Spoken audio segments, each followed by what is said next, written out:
안녕하세요.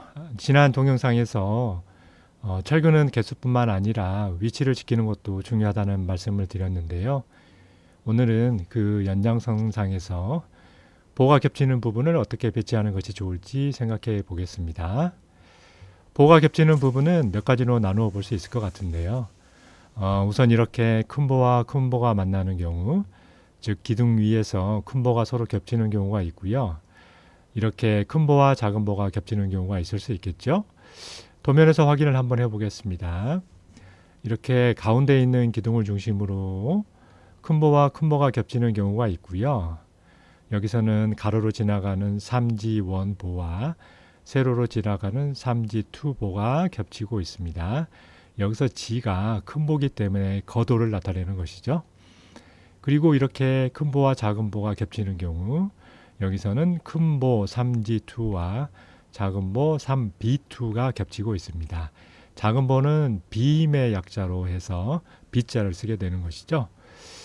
그리고 작은 보와 작은 보가 겹치는 경우가 있겠죠. 여기서는 3B1과 3B2가 서로 십자형으로 겹치고 있습니다. 그래서 이처럼 보가 겹치는 부위에 어떻게 철근을 배치하는 것이 구조적인 측면에서 더 많은 내력을 부담할 수 있는지 살펴보도록 하겠습니다. 먼저 이제 보에서의 배분 원칙을 다시 한번 상기해 보도록 하겠습니다. 자, 기둥과 기둥을 가로지르는 큰 보는 휨 모멘트가 크게 발생하는데 중간 부분은 아래로 구부러지는 변형이 생겨서 밑으로 휘는 것을 쉽게 이해할 수 있습니다. 근데 이것을 다시 돌아가서 가운데 부분만 집중해서 보면 원래 가운데 부분에는 이런 모양의 조그만 사각형이 있었을 것이라고 상상할 수 있습니다. 그런데 휨 모멘트를 받아서 휘어지면 이 사각형 단면이 휘어지면서 이렇게 사다리꼴 모양으로 변하게 됩니다. 이 부분을 조금 확대해서 보면 이렇게 되겠죠. 원래 가운데에 사각형 모양이었던 조그마한 단면이 있었는데 이것이 휘어지고 나면 이렇게 사다리꼴 모양으로 변하는 것이 되는데요. 이 모양을 서로 겹쳐놓고 보면 윗부분은 부재를 누르는 압축력이 작용해서 줄어들게 된 것이고 아랫부분은 부재를 양옆으로 당기는 인장력이 작용해서 늘어나게 된 셈입니다. 그런데 이 단면상에서 힘이 작용한 결과를 보면 가운데 부분은 이렇게 늘어나지도 않고 줄어들지도 않는 부분이 생기게 마련이고 이 부분을 중립축이라고 합니다. 그리고 중립축에서 멀어지면 멀어질수록 부재가 점점 더 크게 변한다는 것을 알 수 있습니다. 그래서 단면상에서 보면 중립축에서 멀면 멀수록 더 많이 힘이 작용한다는 것을 알 수 있는데요. 그래서 강제로 보를 만들 때 우리가 H 형태로 만들잖아요. 중립축에서 가까운 부분은 응력이 크게 발생하지 않으니까 단면을 얇게 하는 거고 중립축에서 가장 먼 양쪽의 끝단에 보면 이 단면을 크게 만들어서 단면의 효율성을 가장 높인 것이 H자 형태라고 할 수 있습니다. 근데 우리가 사용하는 콘크리트라고 하는 재료는 압축력에는 강해도 인장력에는 약하기 때문에 콘크리트는 인장력을 부담하는 능력이 거의 없다고 봅니다. 그래서 인장력이 작용하는 아랫부분에 철근을 이렇게 집어넣어서 철근이 인장력을 부담하게 하는 것이죠. 당연히 이 철근도 중립축에서 멀리 있을수록 많은 힘을 부담할 수 있게 되겠죠. 이것은 시소의 원리하고 똑같습니다. 이렇게 중립축을 중심으로 시소가 있다고 했을 때 철근이 이 위치에 있다면 이 위치에서 시소에 힘을 가하는 것하고 똑같고 만약에 철근이 위로 올라가 버린다면 이 올라가 버린 위치에서 시소에 힘을 가하는 것하고 똑같아집니다. 당연히 어떤 것이 더 유리하겠습니까? 철근은 중립축에서 멀리 바깥쪽에 있을수록 힘을 더 많이 받는다라는 것을 명심해 두면 좋을 것 같습니다. 자, 그럼 다시 돌아가서 휨 모멘트가 작용하면 보 중앙부가 이렇게 아래로 휜다고 했죠.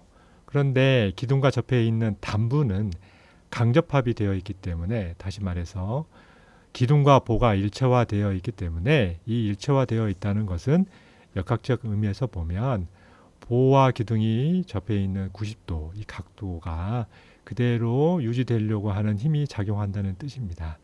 그래서 단부 쪽에서는 중앙부하고는 반대로 위로 구부러지는 힘이 작용하는 것이고 상부에 인장력이 작용한다고 볼 수가 있겠습니다. 당연히 기둥하고 보를 우리가 일체로 만들기 때문에 이런 결과가 생기는 것이고요. 그래서 기둥과 접하는 단부에서는 하부에 압축력이 작용하고 상부에 인장력이 크게 작용하기 때문에 상부에 있는 철근이 인장력을 부담한다라는 부분을 꼭 기억해 두시기 바랍니다. 여기서도 똑같이 시소의 원리가 작동합니다. 그래서 상부근도 중립축에서 멀리 바깥쪽으로 배치할수록 더 많은 힘을 부담할 수 있습니다. 자, 이 원리를 가지고 보 교차 부위에서 교차하는 철근을 어떻게 배치해야 될지 한번 살펴보겠습니다. 자, 첫 번째로 큰 보와 큰 보의 교차부입니다. 큰 보와 기둥이 만나는 부분은 위쪽으로 구부러지는 모멘트가 크게 걸리기 때문에 상부의 인장력이 크게 작용한다고 말씀드렸습니다. 그런 차원에서 보면 기둥과 접하는 보의 단부는 상부 철근이 더 중요하고 그래서 철근량이 더 많거나 춤이 큰 보의 상부근을 더 위쪽에 배치해야 됩니다. 교차하는 두 보 중에서 어떤 것이 더 중요할까요? 당연히 크기가 더 크거나 철근량이 더 많은 보겠지요. 그래서 이 보의 상부근이 더 위로 올라갈수록 내력이 더 커지게 됩니다. 어쨌든 중립축에서 더 멀리 바깥쪽에 있는 철근이 더 많은 응력을 부담할 수 있기 때문에 더 중요한 철근을 바깥쪽에 배치하는 것으로 이해하시면 될 것 같습니다. 다시 도면을 확인해 볼까요? 가로로 지나가는 삼지원보는 단부의 상부 철근량이 7가닥입니다. 그리고 세로로 지나가는 삼지투보는 단부의 상부근이 6가닥입니다. 어떤 것이 더 철근량이 많습니까? 그렇죠. 가로로 방향으로 지나가는 삼지원의 철근량이 더 많기 때문에 삼지원의 상부근이 더 위로 올라타도록 배치해야 한다는 것이죠. 조금 전 현장 사진을 다시 볼까요? 물론 도면하고는 다른 현장입니다. 사진에서 가로로 지나가는 상부근이 5가닥입니다. 그리고 세로로 지나가는 보의 상부근이 보니까 2단 배근으로 되어 있기 때문에 철근량이 더 많은 것을 알 수 있습니다. 그런데 그럼에도 불구하고 이 현장은 가로 방향의 철근이 위쪽으로 올라타도록 배치했습니다. 그러니까 거꾸로 배치한 셈이죠.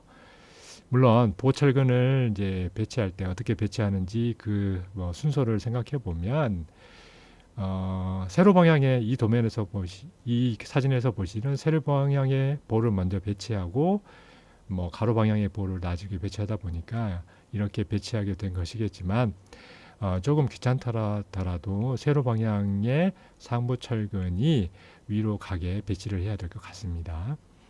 특히 세로 방향의 상부 철근은 2단근으로 배치되어 있기 때문에 2단근까지 다 아래로 처지게 되면 구조적인 내력이 더 감소할 수밖에 없겠죠.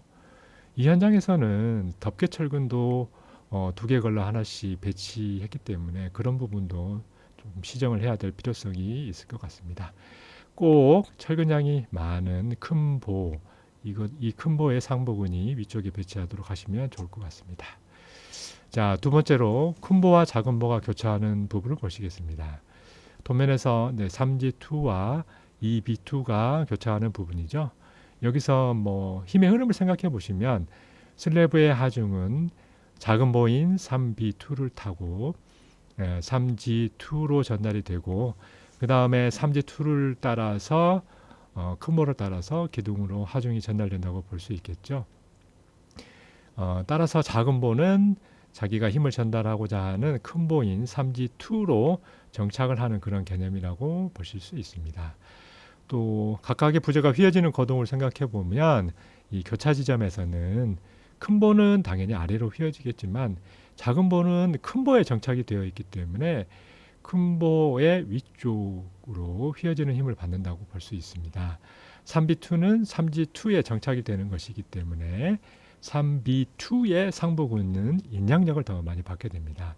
그래서 작은 보의 상부근이 인장력을 크게 받기 때문에 작은 보의 상부근을 큰 보의 상부근보다 위쪽에 배치하는 것이 맞습니다.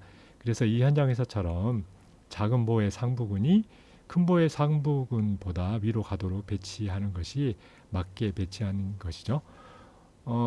이 교차 지점에서의 하부근은 어떻게 할까요? 당연히 큰 보의 하부근이 아래로 휘고 인장력을 받기 때문에 더 중요하겠죠. 그래서 큰 보의 하부근을 더 아래쪽에 배치하는 식으로 배치를 해야 됩니다. 마지막으로 작은 보와 작은 보가 만나는 지점을 보겠습니다. 이 교차점에서는 3B2와 3B1이 만나는데요. 이 지점에서 작은 보가 휘어지는 것을 생각해 보면 둘 다 모두 아래로 휘어지겠죠. 그래서 작은 보끼리 만나는 지점은 하부에 인장력이 작용하고 하부로 쳐지는 부분입니다. 그렇기 때문에 두 부재가 교차하는 지점이라고 해서 여기다가 정착을 해야 된다고 생각해서는 안 됩니다. 하부근이 인장력을 받기 때문에 당연히 철근량이 많거나 더 높이가 높은 보의 하부근을 아래로 배치해야 됩니다. 이 도면에서 보시면 3B2는 하부 철근량이 3가닥이지만 3B1은 6가닥이나 배치할 만큼 인장력을 많이 받기 때문에 3B1의 하부근을 아래쪽에 배치해야 된다는 것을 알 수 있습니다. 자, 지금까지 보가 교차하는 부위에서 철근을 어떻게 배치해야 될지 살펴봤는데요.